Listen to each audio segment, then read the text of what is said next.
As partisan battles play out here in Washington, Judy Woodruff introduces us now to someone working to bridge America's divides by placing dignity at the heart of conversations between everyday citizens. It's part of her series, America at a Crossroads. Americans are widely in agreement on one thing, and that is that we're much too divided to be productive, much too divided to be healthy, much too divided to be optimistic about the future.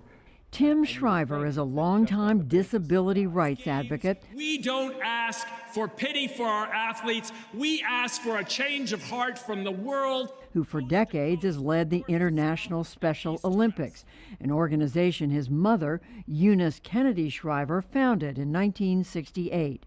His father, Sergeant Shriver, oversaw the creation of the Peace Corps, and his uncles, President John F. Kennedy and Senators Robert Kennedy and Ted Kennedy, were all iconic figures of the Democratic Party of earlier eras. Obsessed with this idea of, is there a gradient?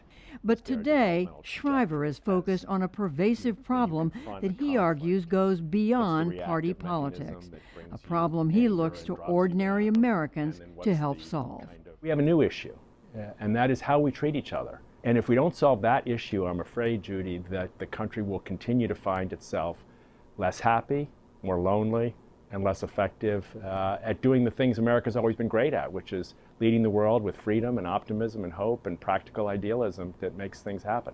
This country's been through division. I mean, we've been Civil War a long time ago, Vietnam, our whole civil rights, the ongoing debates over race. What do you see today that makes you look at this question of how we treat each other? Well, I think there's a couple of factors that are new. The first is social media, especially for social media for our young people. Young people are picking up their phones and they're seeing it. He's disgusting, she's a jerk, what an idiot, and all the name calling and the relentless surround sound of contempt.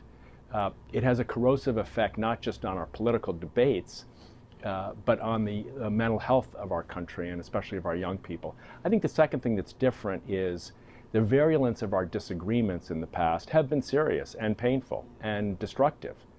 There's no question about that. But what we seem always to have had is this sense in which the American spirit would somehow get us through. Today, that optimism has receded.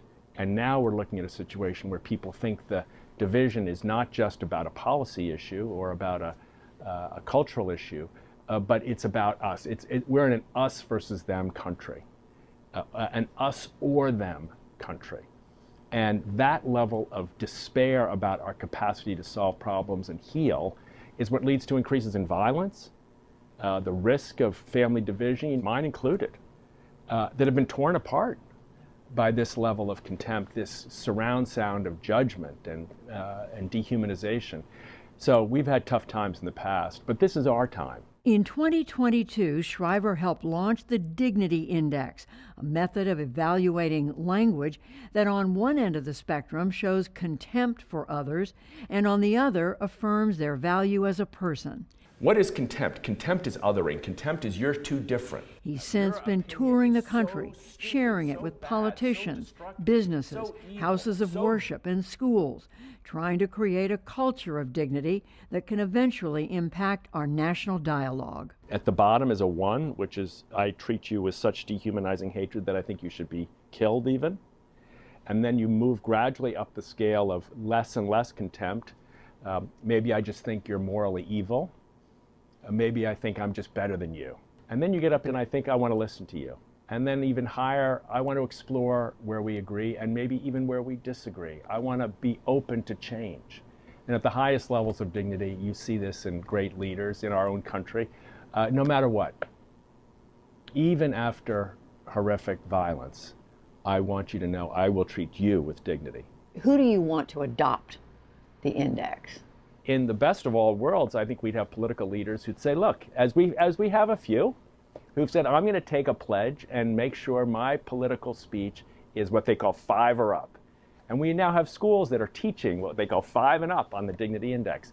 In this school, we're asking when you disagree, whether it's on the playground or in the lunchroom or in the classroom, when you disagree, use 5 and up language. And 5th and 6th graders can learn this, so it's not complex. It just takes a little will.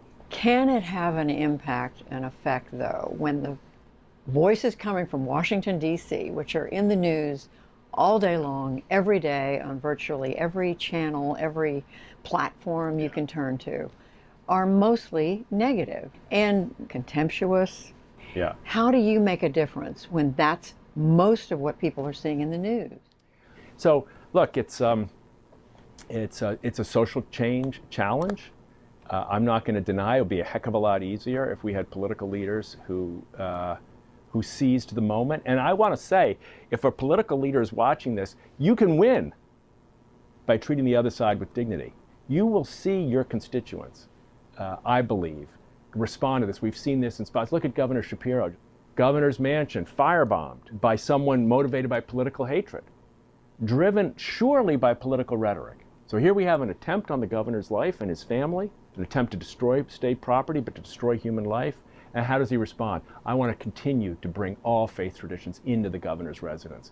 And Republicans rushing to join him in that statement of solidarity around these things. So, you know, when we see these things, we can't shrug them off and say, well, the real power comes from being hateful. The real power comes from treating people with dignity. So you're not just up against political leaders in Washington. You're up against an entire social media culture that feeds on and promotes ugly language, anonymous.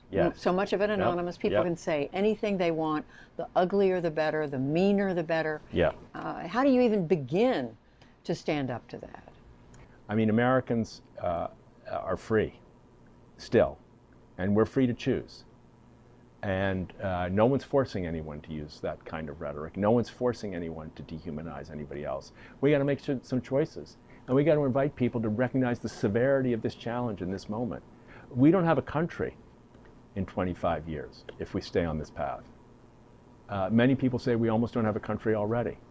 I'm not willing to stand by and not give it my best. And I know there are hundreds of millions of Americans who also would like the moment to be called into a different way of thinking about it. But it's going to be tough, and we're going to have to make change. You know, my uncle, President Kennedy, famously said, we're going to go to the moon not because it's easy, because it's hard. Because that goal will serve to organize and measure the best of our energies and skills. So yeah, this is going to be hard. But our country depends on it. I mean, look, what's the alternative? Let's just say I love my country and I just hate everybody in it. The best of the American spirit always says there's something new to be done here. There's something new to be done here. This is not acceptable. For the PBS NewsHour, I'm Judy Woodruff in Washington.